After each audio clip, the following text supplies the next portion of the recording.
whatever happens in this meeting, it's all recording in progress. It's all thanks to my mom. Just want to give a shout out to all the climate moms out there. We love you. We need you. And over the last couple of years, as climate protests has ramped up, one of the things I've enjoyed seeing the most was climate moms on the front lines. So shout out to all the climate parents out there, not just moms. So yeah, I'm Drew. I obviously teed myself up with a video from a couple of years ago. I do want to quickly say I'm coming to you live from Seattle, Washington, which is the traditional territory of the Duwamish people. Unfortunately, this tribe has no federal recognition, so they have no resources, no tribal status, no money, no land. And so I'm going to put a link in the chat for something called Real Rent. So anybody can pay rent to the Duwamish tribe, but if you live in the Pacific Northwest, this is especially important because we're occupying land that they've been on since time immemorial. So just wanted to get that out of the way. So the question was, how did we go from 2 to 10,000? Well, a lot of hard work, a lot of time. It took about 5 years to grow the employee community into this kind of global thing. But really, it's just like brick by brick, day by day. I mean, if you talk to any sort of sustainability professional, a lot of the work is pretty unglamorous, right? It's just like meetings and spreadsheets and like, just trying to kind of inch things forward. But we tried really hard to build a big tent and invite everybody in, because when we started doing this back in 2018, there were some like nascent little sustainability communities at Microsoft around the world. They were more like local chapters in different subsidiary offices. And so we didn't want to tell anybody how to do it or what to do. So we tried to build this big tent and say, wouldn't it make sense if there was a single global community and we could all be sharing with each other and connecting with each other in the same place? Like, wouldn't that just kind of turbocharge things? And it surely did. And so in the first 2 years, it was really about putting pressure on the company from the inside and trying to build a critical mass of employee power to speak as a constituent group, because most companies will say employees are our most valuable asset. And yet time and time again, when it comes to sustainability, they don't have a seat at the table. So for the first couple of years, we were really just focused on changing that power dynamic and asking Microsoft to do more for climate change, which we did successfully, because some of you may know Microsoft is considered a corporate leader in sustainability. That all changed in 2020. It made these huge, ambitious sustainability commitments: carbon negative, water positive, zero waste as an entire company by 2030, which is definitely ambitious. And so things really changed after that, because sustainability finally went from being a sort of nice to have thing, to like, this is actually a really big deal for this company. And Microsoft got a lot of attention and a lot of publicity and a lot of kudos from customers, from governments. I think nobody was actually prepared for just how big of a splash these announcements would make. And so after that, the resources started flowing, jobs started opening up, money started coming, investments in sustainability got really serious. And that's really when the community got turbocharged and just grew and grew and grew. And I'm right in saying this eventually became, your day job effectively. Yeah, I did. So when I started it, I was a paralegal. I came into Microsoft as a paralegal. So in those early years, everything I was doing around sustainability, around employee engagement, community organizing, was all volunteer. It was all nights and weekends. It was just because I thought it needed to be done. And frankly, I felt a little bit conflicted working at a big tech company. I had worked in the environmental nonprofit space before that. As you saw, I was in a punk band, I was an eco pirate for a while. So I felt personally conflicted working in a big tech company. And this was my way to try to figure out how to sort of justify my participation in a system like that. And so for the first couple of years, I was a paralegal, but the sustainability community was part of a much larger, formally resourced communities of practice program at the company. So for those who don't know, a community of practice is different from like what you might see at your company, an ERG or BRG, employee resource groups. These are typically communities that are organized around marginalized identity. They're like affinity groups for people. By contrast, communities of practice are knowledge sharing communities. So anyways, this program already existed. The sustainability community got put into that program. And then I eventually started working on that program. So for the last 3 years I was at Microsoft, I was a professional, debatable community organizer. So yeah, I made it part of my day job. But you're not at Microsoft today, right? So maybe you can just bring us up to date on everything you've been up to since. I am not. Sadly, I was one of the 10,000 who got laid off earlier this year. One of the, I think it's up to 150,000 people just in tech alone who were laid off. So that was definitely a little bit of a surprise and a little bit shocking. So I took some time after that to really step away from the computer for a while and just kind of recenter.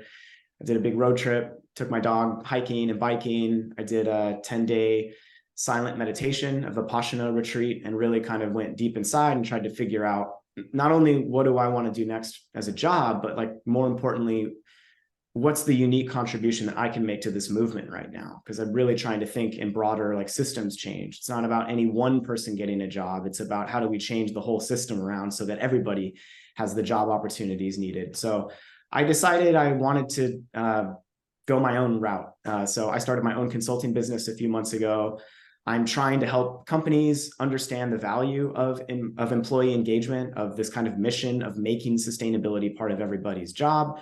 I'm sure we'll get into that a little bit later. But I'm also trying to work with employees to help them understand how to claim their power, how to organize, how to effectively get that sort of top down to meet that bottom up. Because from what we figured out in 7 years at Microsoft, that's where you get the most synergy, the fastest progress.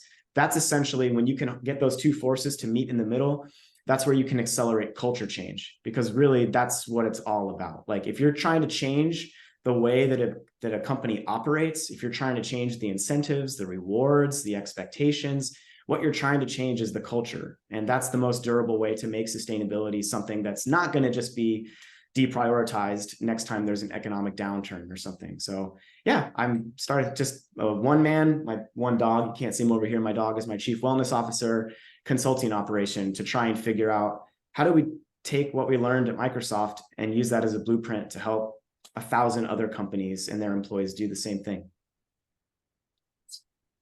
Now, before we get into kind of a little bit more detail about how you kind of founded and kind of or co-founded and scaled the community, I just want to take a moment to invite everyone. We have a Q&A box. If you have questions throughout this that you want to ask, please do start gathering them there. The benefit of us using that feature is you can upvote each other's questions. And we'll have some time at the end of this to really dig into your questions as well. So I just want to ask, how did you go about launching the community? You've kind of talked a little bit about this, but what inspired you to co-found it? And can you maybe just give us a bit more detail? I'm sure there are folks, on the call today who are considering launching similar initiatives, maybe are part of similar initiatives already, and hopefully we'll get the poll working soon and we can find out. But we'd just love to hear, how did you actually do it? Yeah, definitely. Well, as all good things, it started small and grassroots. So as the video said, originally there was literally just two of us. Our first success as two people was getting Microsoft to open a zero waste cafeteria for 1 year as a pilot. And that's when the light bulb went off. If two people, two random employees, frankly, with no influence, no power, don't work in sustainability, if we could get a company the size of Microsoft to change an operational practice, what would happen if there were thousands? So then we started a local meetup group. We're based, here in the Seattle area. Once a month, we just got together in a room and said, anyone who cares about this, show up. There was a distribution list at the time called Green at Microsoft that we used in the early days to kind of like find the other environmentalists in the company. And then after doing that for, 6 months or a year, we got absorbed into that Communities of Practice program that I mentioned earlier. That really helped because they'd been around for a couple of years. They were very well established inside the company. People knew about them. There were all kinds of other communities. They had all of this sort of digital infrastructure, a lot of process that really helped figure out how to kind of create this machine of volunteer engagement to bring people in to run programs and initiatives and find subject matter experts. And then it just kept going. So we would host a monthly call every single month. We would do a monthly newsletter. We ran all kinds of experiments and initiatives. We recruited, over the years, probably hundreds of volunteers to come in and like turn the cranks on the community every day as it grew. It had its own programming. One of the first things that we did was employees had lots of ideas for what the company could do to be more sustainable. And what we would see time and time again is these ideas would surface, usually in like an email thread or something, and then disappear into your inbox, never to be seen again. So we got a license to a platform called User Voice, which is a way to list, and then people can upvote feature requests, mostly for software. But we used it as a way to centralize all employee ideas about what Microsoft could do to be more sustainable. And we had categories like carbon and waste and water and transportation. And we invited employees and said, whatever you think the company can do to be more sustainable, put it here. And that took it out of like private inboxes, or you had to be part of this group or that group or whatever. And it just put it out into the open so that everybody could see it, everybody could upvote it. And then for the first time, we could see what a critical mass of employees thought the company should be doing. So that was an early experiment that really helped kind of give the community process and structure. And then, as I said originally, there were people who had small kind of local chapter communities, and we invited them into the tent. So in the end, we had one single virtual global community, but with this sort of local chapter model, so that people could organize in their time zones. It's a global company, obviously, in their native languages. They could work with the stakeholders in their local subsidiary offices to do things like make zero waste cafeterias. So single global virtual community, but with a decentralized local chapter model that operated more like franchises, I guess. They were like under the umbrella, but largely free to kind of go their own way. And then it just, you just beat the drum slowly. Like for anybody who's done community organizing work, especially inside your company, it's a long game. It takes a long time to get to this point. In our case, it took 5 years to get, from 0 to 10,000 and to make this an established thing. So a lot of, like I said earlier, a lot of boring, very unsexy, process documentation and spreadsheets and do a call here and bring in a speaker there. But brick by brick, you build a house. It's incredible. And none of us thought that it would turn into that. Certainly not when it was just a local meetup group. It surprised all of us. But I think we really tapped into something that was nascent and hiding in plain sight in the workforce. People understand the urgency of the climate crisis. They feel it in their bones. They feel it in an existential, personal way in their bodies. People who work at big tech companies also see the unbelievable amount of resources and influence and power that these institutions have. There aren't that many trillion-dollar companies in the world. And so when you can marry those two things together, people who want desperately to do something meaningful to address the climate crisis and the resources of a trillion-dollar tech company, that's what really made all of the difference. We gave employees access to those resources and turned them loose and got top-down support to do it. And I believe you kind of summarized a lot of this, how you built the community, in an article that you shared, which I'm just going to drop into the chat now. But I'd love to I'd love to dig into, what were some of the kind of challenges you maybe faced in scaling, particularly kind of the employee engagement initiatives, like, that was sustainability focused at Microsoft, and how did you overcome some of those challenges? Were there particular strategies that you found were effective? You've mentioned that, a lot of this work was quite iterative, but would love to hear what challenges you faced and how you addressed those. A ton. If we had a dime for every time somebody told us, don't do this or stop doing that, or why are you doing this, we would have had a lot of dimes. Yeah, a lot of challenges, because again, it comes back to this kind of culture. You're trying to change the culture and people resist that. In some cases, it threatens their livelihood or their jobs or their power or their status or whatever. There's this very old-fashioned idea about who gets to work on sustainability in companies, right? It's sort of this ivory tower approach where okay, you've got your dedicated full-time sustainability professionals. They are the only ones who should be allowed to work on sustainability. That is, unfortunately, I think, the default setting in a lot of companies. And I've talked to a lot of peers and colleagues in other companies who lament that they're almost dismissive of their own employees. Oh, they don't know what they're talking about. Their ideas don't make sense, blah, blah, blah. And so the first challenge was trying to change the paradigm of who gets to work on sustainability and proving that you don't have to have it in your job title. You don't have to be a subject matter expert. You don't have to have your TerraDo certificate, although this is pre-TerraDo mostly. You don't have to have tenure, like whatever. You don't have to be this, sustainability expert in order to have a really good idea. And more importantly, to actually turn that idea into a meaningful project or a change. In fact, and we'll get into this a lot more, but like the thing that really excites me is getting people to look at the intersection of sustainability with the jobs they already have, and then reimagining that for every other, insert job title here, software engineer, financial analyst, program manager. That is a very, very scalable way to make sustainability part of everybody's job. So that was the first challenge, was just like changing this paradigm of who gets to work on sustainability. And we did that by being very persistent, refusing to go away, organizing so that you get a critical mass of employees. It's a lot harder to say no to 10,000 than it is to 10. And also by demonstrating impactful things that employees actually did. There's a long list of incredible projects that came from Microsoft employees and in the sustainability community that went out into the real world and changed things. Like my hackathon story was one example, partnering with the Ocean Cleanup to help them use artificial intelligence and machine learning to quantify plastic pollution in the oceans. That's like a real thing that's out in the world now, that's been iterated on over the years. If anyone's familiar with like the Green Software Foundation, which is now this sort of international consortium of academics and professionals that are trying to codify a set of best practices for engineers to say, how do you embed sustainability down at the code level? That started as a small working group of Microsoft employees that asked that exact question. So demonstrating these projects, demonstrating some impactful things. And then we were very intentional about building relationships with key stakeholders inside the company. The community was always positioned as a cooperative force inside the company. We're here to help.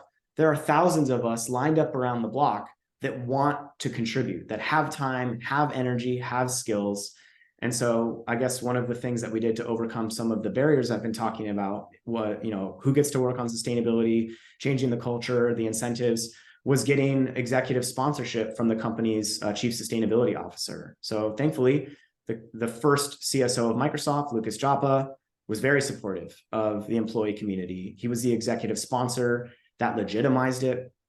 That also helped with one of the other challenges, which is when you're running something like this with volunteer labor, you're asking people to contribute real time, real energy for something that's not part of their day job. Their management might not always be supportive of that. And so having executive sponsorship from somebody like a CSO that sort of blesses the community and says, this is a real thing. Like this, Microsoft actually made employees part of their sustainability strategy.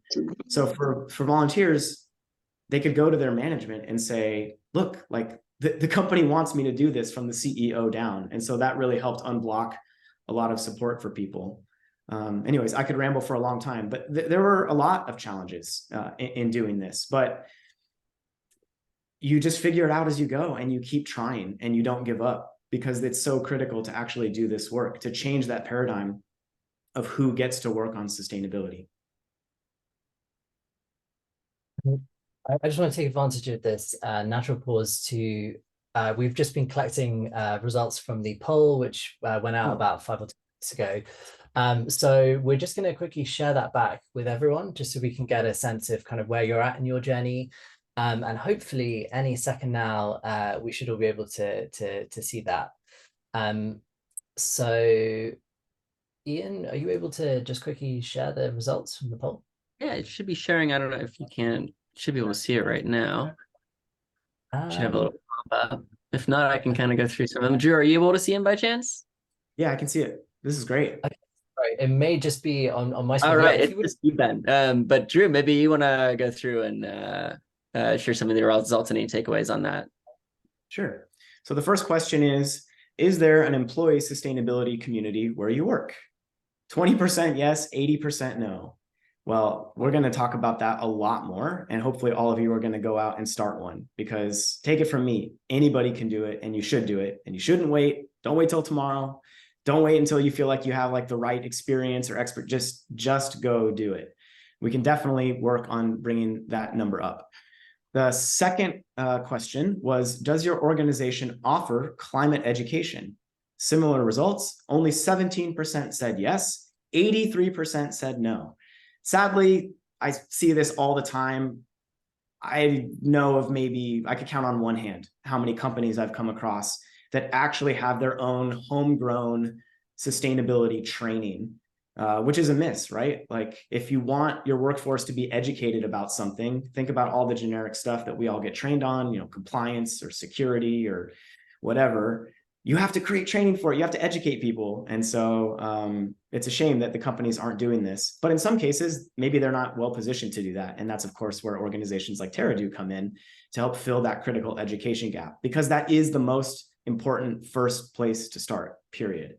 Becoming climate literate or having sustainability fluency should be the first stop on your journey. Number 3, how would you describe where you're at in your climate work journey?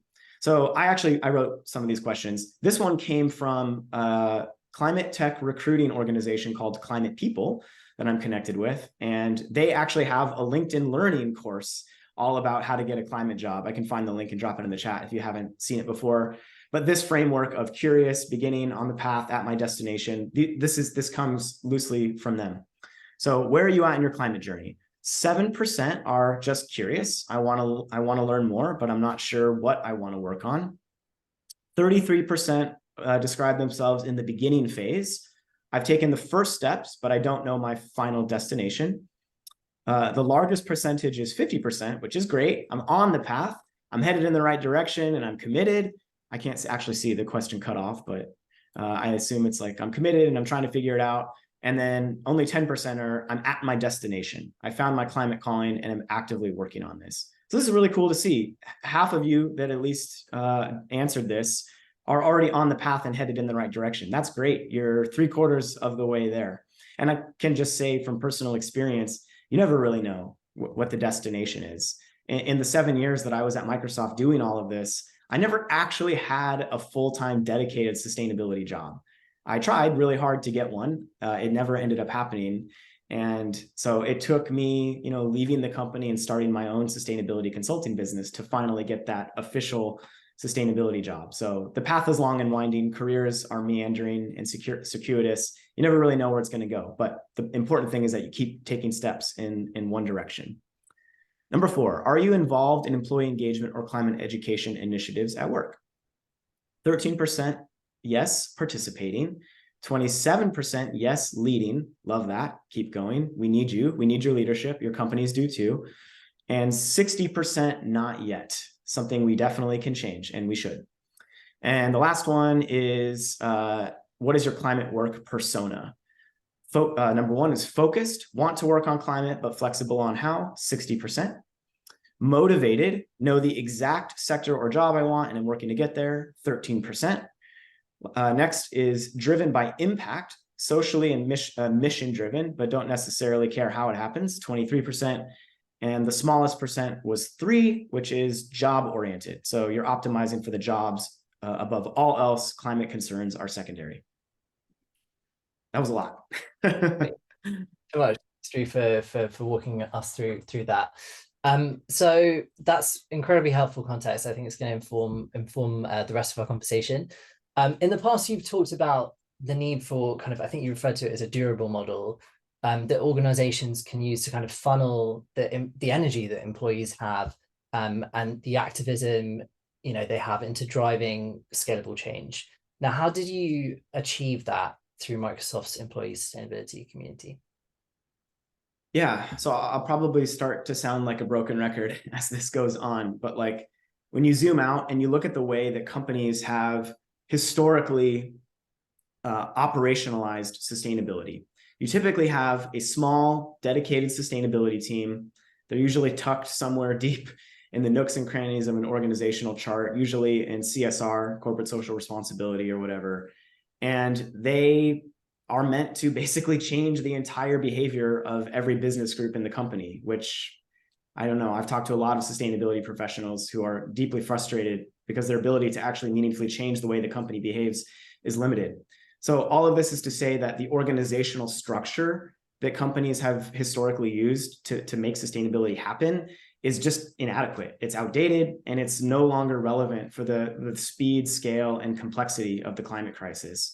And so not only do we need to rethink from sort of like a, HR or like people operations perspective, where you put your CSO and where you put those sustainability professionals in an organization, where they sit actually matters a lot. The CSO should act more like a conductor of an orchestra and have line of sight and visibility, and importantly, power and influence over every other part of the company.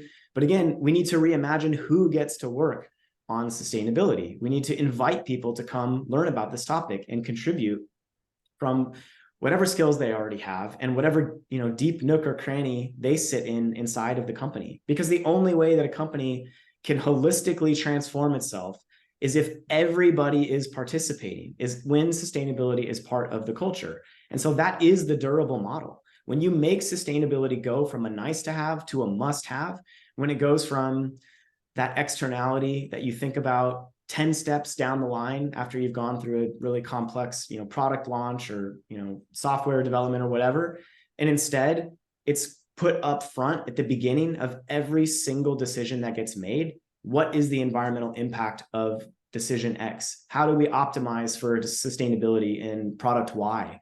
That's when you get durable change. And that only happens when a critical mass of the workforce has sustainability fluency.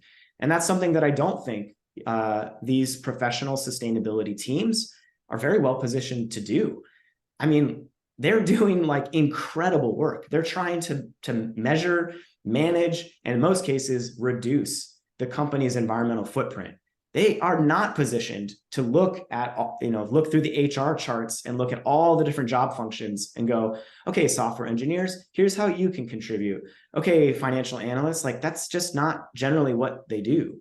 But in order to have that durable change, you do need that. You do need every single person, role, discipline, job function to understand, at a baseline, what is this company doing to be more sustainable? What are its commitments? This is a thing I see all the time too, is like a lot of employees have no idea what their company's sustainability commitments or progress is. That's such a miss. Like, how are you going to figure out how you can uniquely contribute if you don't even know what you're supposed to be contributing towards?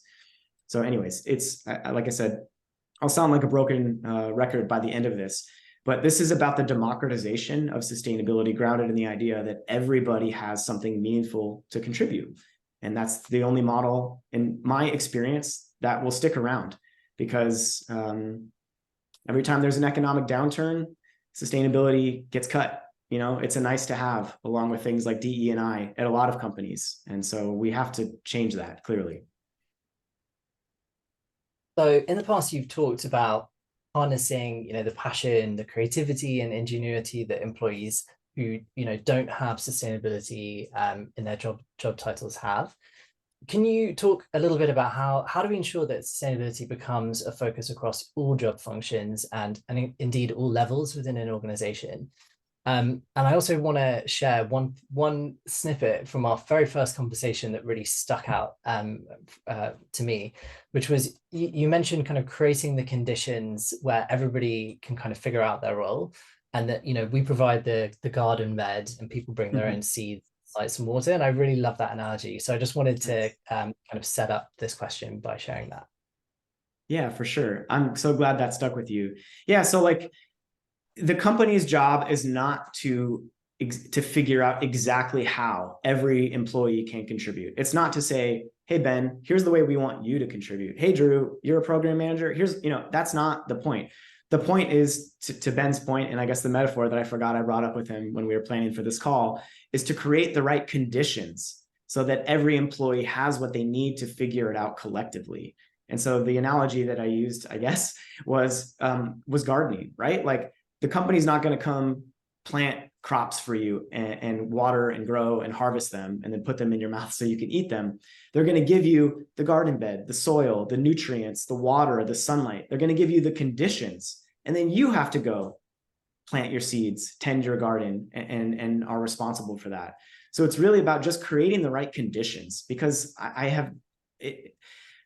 so few companies seem to get this right. Again, they say that employees are like their most valuable asset or whatever. And yet when it comes to sustainability, they have no meaningful opportunity to contribute. And in fact, in many cases, they're discouraged.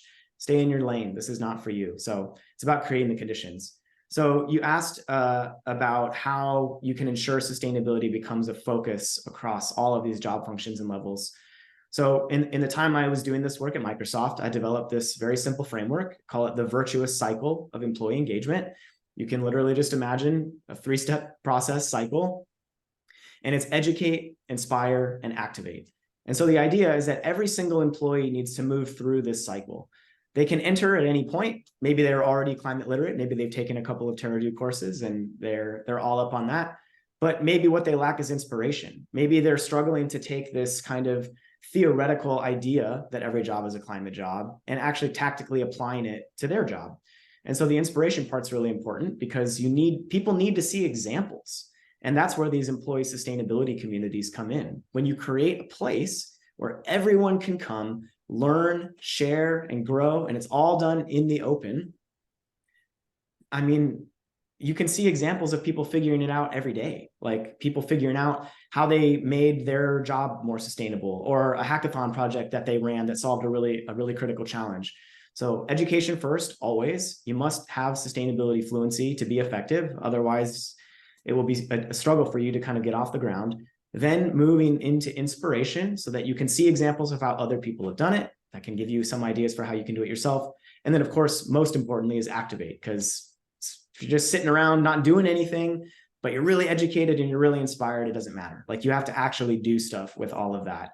And so there's a lot we could talk about the difference between top-down employee engagement and bottom-up employee engagement, the different levers that these actors in companies have to pull on to change things. But again, it's all about creating the conditions so that everybody, number one, has permission, right? Like that's the biggest barrier for a lot of these companies is employees are like, am I allowed to do this? The answer should always be yes. But then that you have created the conditions. And that also means providing resources. Like, look, it does not cost a lot of money to run an employee sustainability community, but it is a very, very good investment, especially if you're using volunteer labor to run it. But providing some kind of a budget, providing headcount, making it maybe somebody's job responsibility, even if it's part-time, like somebody in the company should be looking after employee engagement from a sustainability lens. Just like anything that companies are serious about, if it matters, you'll resource it. And so that helps a lot too. Employees can't wave their magic wand and create jobs out of thin air or pull from a budget to host volunteer events or whatever. You need both. That nicely kind of tees out my next question, which is about what about leadership specifically? You've talked about you had executive sponsorship from the CSO, and it's great that they were receptive to to the community's work. But like, how did you go about engaging leadership? Maybe you could share a little bit more about that.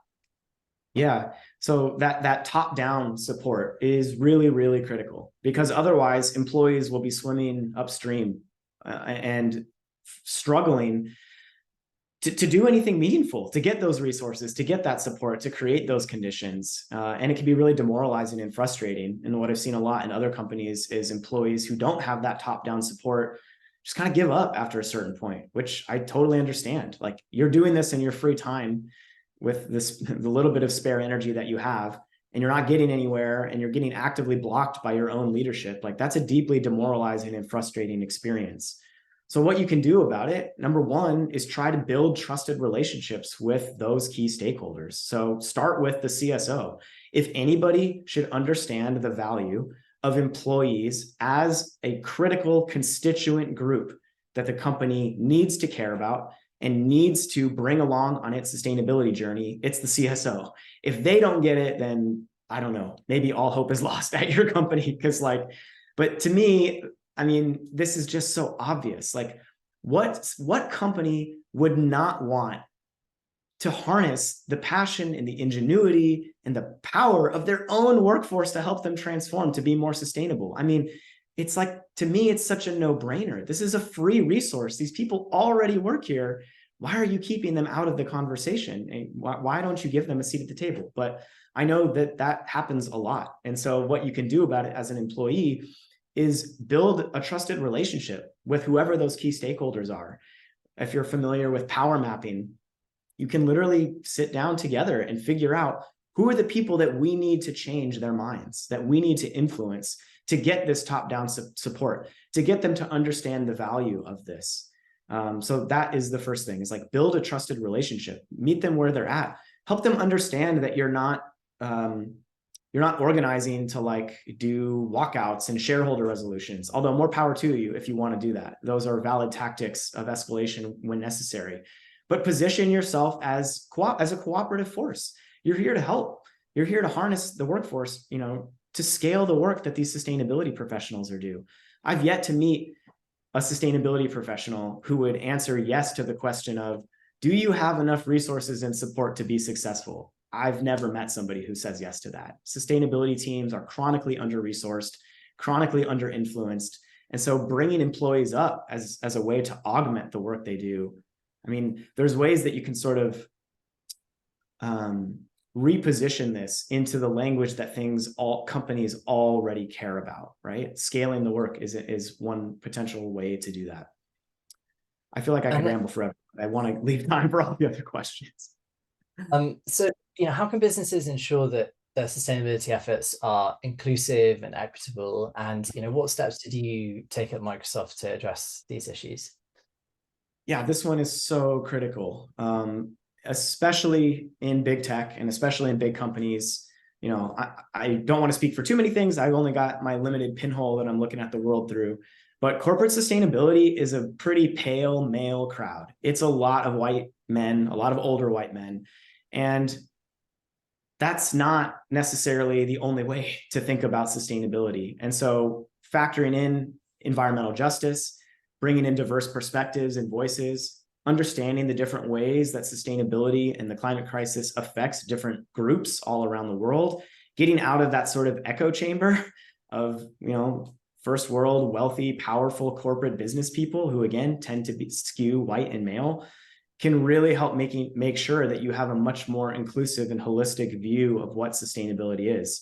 So at a minimum, I would say, make sure that as part of any sort of sustainability commitments or strategy, that environmental justice is considered in that. And then from bottom up, for grassroots stuff, for employees who are trying to educate themselves on sustainability, make sure that environmental justice is something that you learn about. There's a wealth of resources out there. It's easier now than it was, 5 years ago when I started doing this, but like, it is very, very important. And this is another way that you can sort of funnel this into a thing that companies mostly already say they care about, which is diversity, equity, and inclusion. So it's not just about giving marginalized groups access to positions of power and influence, in this case for sustainability, but it's also about looking at a diversity of experiences. Again, who gets to work on sustainability? Is it only the people that have that certification or have that job title or have that resume? Or is it people who come from non-traditional backgrounds? And I'm particularly passionate about this one because, like, I came from punk rock and environmental nonprofits. It was an unlikely twist in my own story that I ended up at a large corporate, but because of the unique background that I had doing community organizing in my past life, I was able to actually come in and do something that, at Microsoft that hadn't been done before. And so when we talk about diversity, it's also important to think about diversity of experience.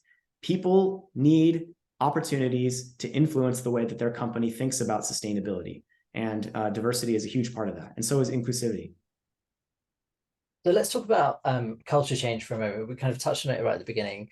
How did your efforts kind of impact the culture at Microsoft? And were there kind of specific signs that demonstrated that, sustainability had kind of become part of the DNA, if you will? Yeah, for sure. Well, the biggest, most obvious example is the fact that Microsoft came out with these really ambitious sustainability commitments in 2020. Carbon negative, water positive, zero waste, protect more land than it uses, all by 2030. The part of that story that people don't know is that in 2018, 2019, in the years leading up to that, employees in our community were putting pressure on the company and saying, hey, look, you're not doing enough for climate change. Like, don't take it personally. Nobody's really doing enough. But we successfully argued that you have a tremendous opportunity and responsibility to actually go further than most people can or will, most other businesses. Like, you're $1 trillion technology company. And so that was by no means the only reason that Microsoft came out with these really ambitious sustainability commitments. but it was definitely a factor. Again, employees are a critical constituency for companies. When they organize, when they speak up with a concerted voice, their companies tend to listen. So that's the first and most obvious example of that culture change, because once the company made these big sustainability commitments, it was like a completely different company. Like overnight, the resources started flowing. The number of sustainability jobs in the company went up like 10x in the last couple of years. I mean, and it just went from a thing that like never really got talked about to like it gets talked about a lot.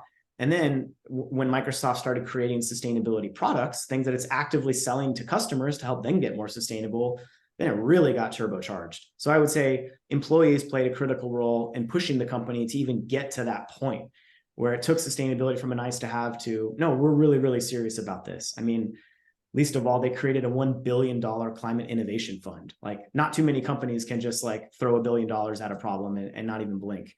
But there was other stuff that happened too, right? Like getting the first company-wide sustainability training was a really critical milestone. We had been asking for that for years and years, and they finally created one. And like, to me, that's a visible sign of culture change, because again, you train your employees on the things that matter to your company's culture.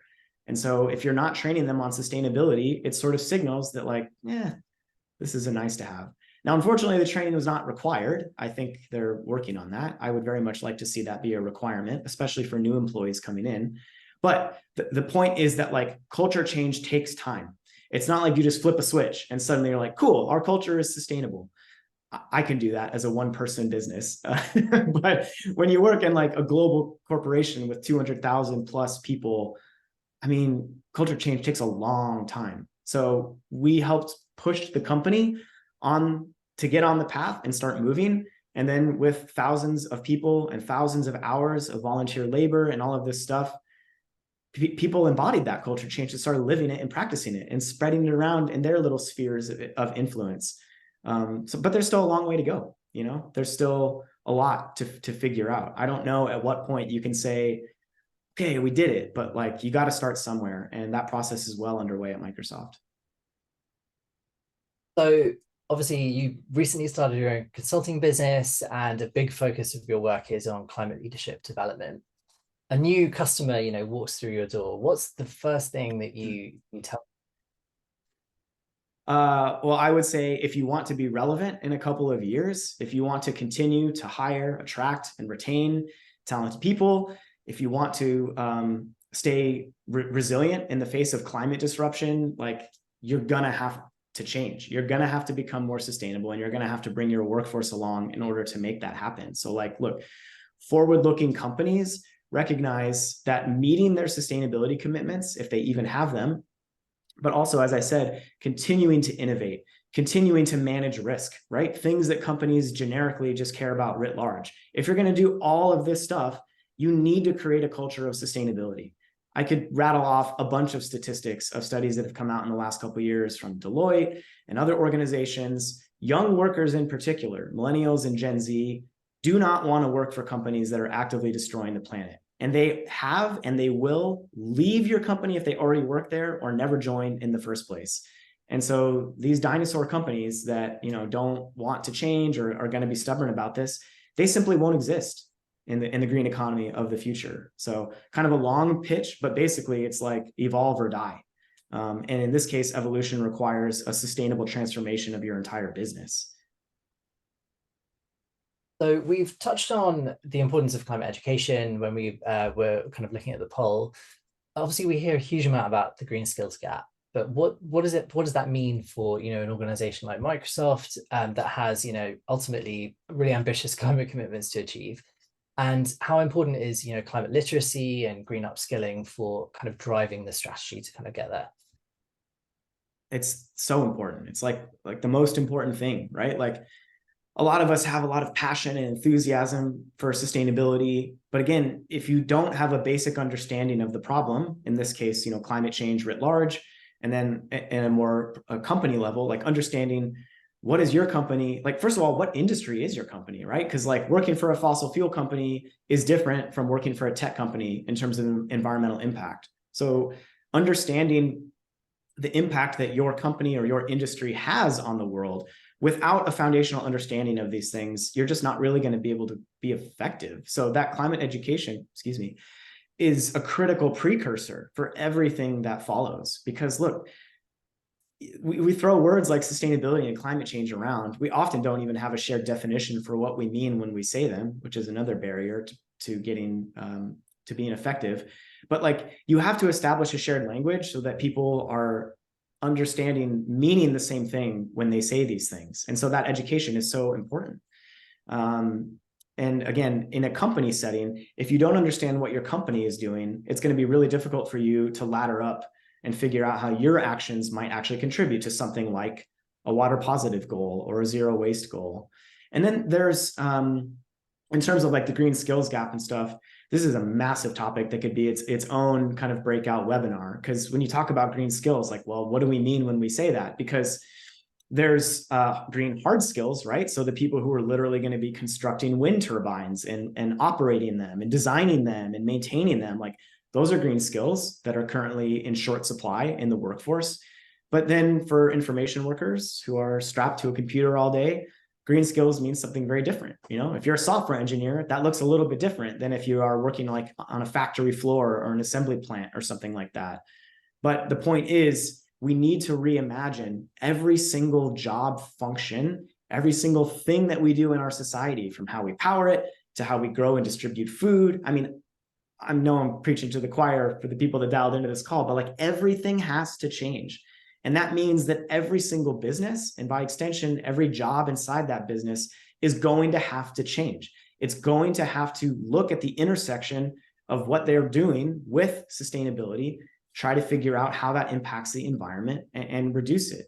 And that is going to take like a Herculean effort. I mean, I don't think we've actually ever seen anything quite like this before. Like, the speed and the scale of the change that's going to be required to avert an absolute disaster is astounding. But it will require a lot of new information, new skills, reimagining how we do things. And that comes down to education for workers. And kind of what advice would you give to, other sustainability leaders, practitioners on this call that are working to scale, or maybe looking to build, based on the poll data that we saw, their own kind of climate education and employee engagement initiatives within their respective organizations? Don't do it alone, right? Like, that's a quick path to burnout, feeling like you're the only person doing the work. Build a big tent. I'll beat the drum again, but like, build your collective power as employees. Build an employee sustainability community. 80% of you don't have one at your company. That's an incredible opportunity. You can get off this call right now, start talking to each other and start it. It doesn't have to be perfect or well planned out. You got to start somewhere. Put that seed in the dirt and throw some water on it. So that's the first thing I would say, is like, find your people in the community and do it together, because we're going to need collective power to actually make this transformation happen. I've already said a couple of these things, but you should seek that top-down support, in particular, the executive sponsorship of a CSO or the equivalent. So build a relationship, reach out, don't be shy. Tell them, hey, we're a concerned group of employees. We love working here. We really want to have a seat at the table. How are you thinking about employees in your strategy? What role do you think we can play? It can be questions. It doesn't have to be, demands or statements. It can be the beginning of a dialogue so that you can build a relationship, because relationships are what makes things move forward. That's the key that unlocks a lot of doors, especially if you're a garden variety employee that doesn't have any, sort of formal influence or power. Building those relationships with trusted key stakeholders will really help you get off the ground and legitimize the work that you're doing. And that will kind of create this virtuous cycle that draws more people in. There's this, I can find the link. I can't remember if we talked about this on our first call, Ben. There's this really funny YouTube video called Lessons from a Crazy Dancing Guy, How to Build a Movement. Are you familiar with this? I'm not familiar with that. Yeah, basically there's this guy at a big music festival and he's dancing all by himself and he just looks so funny and so weird. And somebody's narrating it almost like an anthropologist and being like, this is how movements start, but it's not a movement until there's a first follower. And then like somebody comes up and starts dancing with him. And then now there's a first follower. So now it looks legit to other people and more come in. And like, it's true. Like, don't do it alone. If you build something, if you build it, they will come, and do it in the open, right? Like use whatever platforms or programs or software that your company already uses to engage virtually with each other. Maybe you're on Microsoft Teams, maybe you're on Slack, maybe you're on email. I don't know, whatever it is, meet people where they're at, use the existing infrastructure that your company has, and build a place, a community in the open that's easy to find, easy to participate in, and just start there. That will help tremendously. And for leaders in particular, get out of the way, support employees who want to do this, understand that this is the future of sustainability work. There's a thing we haven't even begun to touch on is something called the unsustainable talent shortage. For those really, really critical skills right now, being able to do carbon math or carbon accounting, same for water, like those hardcore, dedicated, full-time sustainability professionals, it is very hard for companies to find these people right now because these are like new-ish skill sets. And a lot of companies are making sustainability commitments and going, oh man, we gotta hire somebody that actually knows how to do this.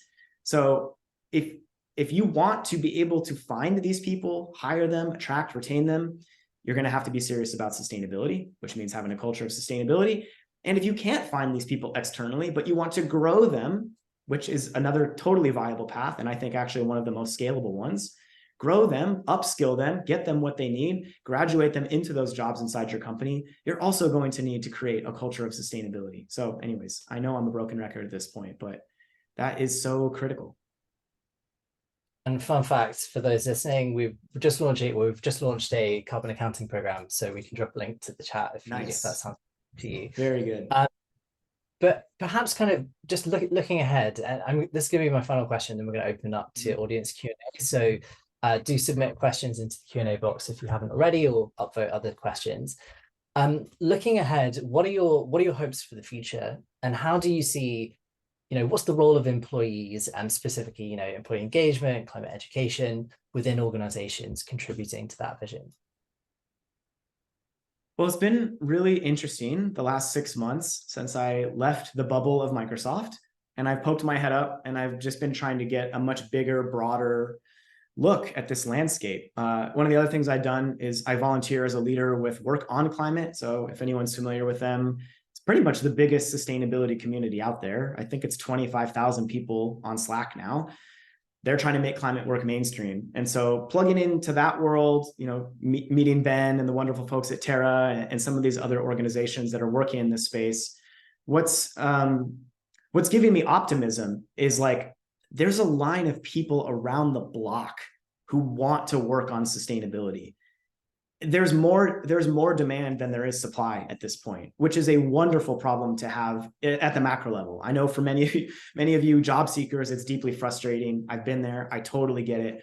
But if we zoom out and we look at the big picture of what's happening right now, it is wonderful. It is exactly what we want to see happening. This is how that shift happens. This is how that massive structural change to the entire system happens. So that's making me really optimistic. The number of people that are coming into the movement and trying to figure out, how do I uniquely contribute? Where do I fit in? What can I do? How do I start that climate tech company? Or how do I green the existing job I have? Like, it's awesome. And like, I don't know if it's just because I was so deep in the Microsoft bubble, or if just it really has changed so quickly. But 5 years ago, I didn't see any of this. I mean, it's just remarkable how much it's changed. I would say even just in the last 3 years. So that is incredible. And so we'll know that we've been successful in all of this work when sustainability is just the default choice in everything that a company does, right? It's not just a weird afterthought or a nice to have, or that thing that gets cut when there's a downturn. When the sustainable way to do something is the default setting, we'll know that we've gotten there. And it's a long way to go. I don't want to like undersell this or make it rosy or think it's going to be simple or easy. It's not at all. In many cases, sustainability directly contradicts the fundamental business model of most companies and arguably of capitalism, which is endless growth and endless, overconsumption. And that's something that we have to wrestle with. Like, I don't really see any way around that. But we have to try, obviously. There's so much at stake. I mean, the ability to have a living planet is at stake. And so if we don't figure out how to get this, good luck even having a company in 10 years. Good luck having a functioning global economy in 10 years. Well, that very nicely segues into the first question that I want to share from the audience. So Rodrigo has asked, how do you change the mindset of shareholders or stakeholders in order to kind of make them invested in sustainability? And like, did you design a roadmap for what you were looking to achieve? For shareholders in particular, that's the question. It's a shareholders / stakeholders. So yeah. Well, let's be clear. Shareholders are a very particular set of stakeholders that care about a very particular thing, which is typically make me more money every quarter at any cost. I don't have a lot of experience in successfully influencing shareholders to care about something different, which might be, the future of having a habitable planet. I think there are much smarter, more competent people who have done a lot of really incredible work on this one. But from a high level and from a somewhat uneducated point of view, what I have seen be somewhat successful is reframing how shareholders think about risk, because their risk horizon is typically very short. They're literally thinking quarter to quarter to quarter. And it's at this point, look, most of us have probably experienced a climate-related weather disaster. It's like gotten to the point now where pretty much no matter where you live, you've experienced a wildfire, a wildfire, a flood, a drought, whatever. Like, you've experienced it yourself. And so reframing what risk is in terms of like your company that's making you all this money will literally be underwater in 10 years. Like, it's stranded assets, but also like if it's on the coast, it might actually be underwater. Reframing how we think about risk and changing the time horizon of risk seems to have been an effective strategy. And then, of course, for shareholders, sustainability is good for business, right? Like, there's a million things you could say about that, but helping them understand the long-term play for this. But I personally don't have a lot of faith in shareholders. I think there are other stakeholder groups that are easier to influence and can make change happen faster. But there's a lot of really smart, talented people working on the shareholder part, and God bless them, because it's not the space I want to play in. A great question here from Suzanne on how do you address, and I think this, particularly relevant given the year that, many organizations have had. How do you address the fundamental concern that every company will have, which is that may have, which is sustainability can be a distraction almost from the company's goals, which they may in a year like this year be struggling to achieve? I mean, I don't know how successfully this argument works, but if you think that sustainability is a distraction, you're not going to exist in 10 years. Like, the world is changing. We cannot continue to operate with the same business models and incentives that have created this crisis, period. Either we change or we die. And like, companies need to understand that if they want to be relevant in the future, if they want to literally exist, but if they want to continue to be profitable, again, to innovate, to hire, attract, and retain top talent, to mitigate risk of all kinds, but in particular, climate risk, you must change. Sustainability is not a distraction. And if you're too short-sighted to see that, then you may not exist in 10 years. And so I don't really know how to say that any clearer. I don't know how effectively that persuades, people at the upper levels of companies, but it's from where I'm sitting, it's evolve or die. It's troubling that someone would think that sustainability is a distraction when it is the future of all business models. But I understand that there's a lot of resistance to this. There's a lot of fear. People don't like change, especially if that change threatens their power or their influence or maybe even their money. I totally understand that. But look, if we don't figure this out, the change is going to happen and none of us are going to have the ability to do anything about it. So, talking of this kind of culture change, there's a great question here from Beata about, can you think of an example of a culture change that we've seen maybe within the last few decades where a certain value or idea has gone from like something on the sidelines to being part of the company's DNA? And that might have, taken decades, but obviously have decades. How do we accelerate that as well? Yeah, well, I mean, at this point, I think a lot of companies talk openly about diversity, equity, and inclusion. And I don't think that was true 10 years ago, 20 years ago. That's probably a pretty good example. Understanding, excuse me, how marginalized communities have been affected by, in some cases, the business practices of some of these companies, understanding how these people often lack access to resources, opportunity, all of these kind of systemic barriers that keep people in chronic poverty or whatever. I would say that's a pretty good example of a large scale culture change, but sustainability too, right? Like think about, I don't know, there's probably a pretty big age spread of people on this call, but for those of you who are a little bit older, maybe say millennials or older, think about how much you used to hear about sustainability in a corporate environment 20 years ago versus now. I'm guessing it's significantly more, unless you work in a fossil fuel company. But like that's another really good example. I think it's like in its infancy to tie sustainability to culture change, but I'm convinced that it's the most effective way to make the change happen. There's another really interesting question here from Suzanne, which is like, yeah, maybe it's a too big a question for the time that we have remaining. But if you were doing a role like this in the context of like an Exxon, how would you go about that? Oh God. Oh man. Look, I don't have a lot of faith in the fossil fuel companies. They've known for 50 years what was going to happen. They were arguably the very first institutions in the world to understand the big picture of climate change. Their own internal scientists in the early 1970s were saying, I think we could actually destroy like the whole planet. What did they do with that information? They actively suppressed it. They created disinformation campaigns.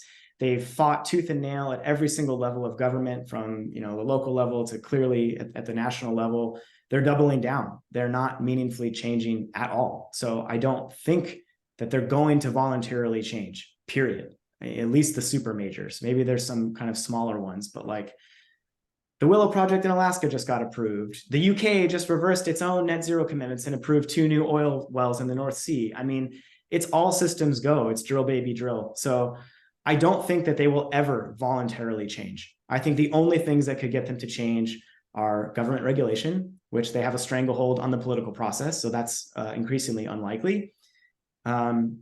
Maybe just a sort of like market crash, like we saw briefly in 2020 when the price of oil actually dipped below zero. I think it was like negative or something. Or maybe a critical mass of employees inside these companies who say, enough is enough, you have to change. Short of something seismic like that, I don't think they're going to voluntarily change. I think they're going to drive us off a cliff. So there's a question here from the chat that I want to kind of bring in because I think it's a good one. Basically, Margot was trying to understand, how did you measure the kind of growth of the employee sustainability community? So how did you calculate the 10K basically? Was it something you tracked every year? Like what was there like a threshold around time commitment or active participation that was counted to be part of that? And yeah, just a question around how you track that. Oh, that's actually pretty simple. We used a digital infrastructure, originally an email, an Office 365, it's Microsoft, Office 365 email group, later Teams, and then eventually a platform that Microsoft has called Yammer, if anyone's familiar with that. All of those tools hold membership numbers. So it's literally opt into the community and then it registers. So you can always see at any given moment how many members are in the community. You don't have to do any like tricky math or calculating. There's just like an official membership number. Now that number is probably not truly representational because of that local chapter model. Maybe people in the local chapters are like, deeply involved in the UK sustainability community, but they're not like officially joined. But you can assume that the number is actually higher, I think, than what's in that official membership number. But by creating, the digital infrastructure needed to run a virtual global community, you have something that holds membership. It's an opt-in thing. So like anybody who joins Slack or Teams or whatever, choose your platform of choice, you see the number of people that are in that. So that part is actually one of the simpler challenges. There's quite a kind of big question here from Ayushi, which is, how do you incentivize like companies? And quite a big question, but can you talk Yeah. about kind of what works in terms of driving, like getting the organization to adopt some of these practices? Yeah. Well, at a company level, I think one thing that we were all very surprised about at Microsoft was like, once the company made these sustainability commitments in 2020, like I said earlier, there was just like an unbelievable amount of like fanfare and attention, positive attention from every stakeholder group you can imagine. From, employees, obviously were thrilled when the company did this, but all of its customers were like, wow, how are you going to do that? By the way, can you teach us how to do it too? Governments, right? Microsoft started getting deeply involved in the COP process. For those who don't know, Conference of the Parties, it's an annual international gathering of climate leaders from, political heads of state to business professionals. I think last year Microsoft even was like the official sponsor. So all of this to say is that when a company makes a really big, bold set of sustainability commitments, there can often be like celebration and fanfare and like, frankly, just good PR. Like it looks really good. Whether or not the company actually follows through and does it is a different thing. Anybody can make a net zero commitment. But like still, that is I think a pretty powerful incentive. And then again, it goes back to some of the other things that I talked about that all companies care about: talent, risk, innovation. If you want to keep attracting and retaining top talent, now I'm such a broken record, young workers aren't going to come work for you if you're destroying the planet. They want to work for companies that are making a positive difference, that are fulfilling the promise of the triple bottom line, and they want the opportunity to work on sustainability, even if it's not in their job title. I think that's a powerful incentive for companies. You can also point to my counterpart at Google, who ran Google's employee sustainability, told me that they actively tracked people who left the company because of sustainability concerns. And you can actually quantify and articulate to leadership 10 years of organizational experience just walked out the door. So it can also be not just what you could be gaining from becoming more sustainable, but what you might be losing by continuing to be unsustainable. Yeah, that really reminds me of Deloitte published a big kind of Gen Z millennial survey earlier this year. And so I'm just going to read a couple of the stats from there. 42% of Gen millennial employees have changed or plan to change job or industry due to climate concerns.